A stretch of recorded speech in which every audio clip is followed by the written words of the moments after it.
আজকে বদলগাছি মিনি স্টেডিয়ামে খেলা দেখতে এসেছি।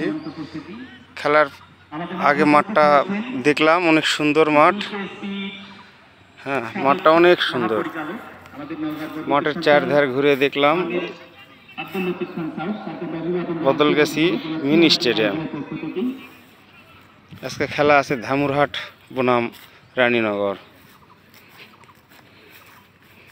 মাঠের চারিধার অনেক সুন্দর করেছে মাঠটা। অনেকদিন পরে আমি আসলাম এখানে আজকে। বাহ, অনেক সুন্দর মাঠটা, চারধারে গাছ গাছালি। ওই সাইডে এই সাইডে এসে কেবল এখন খেলা শুরু হবে। খেলা দেখতেই যাব। তার আগে মাঠটা পরিদর্শন করলাম, পরিদর্শন খুব সুন্দর লাগলো মাঠটা। হ্যাঁ।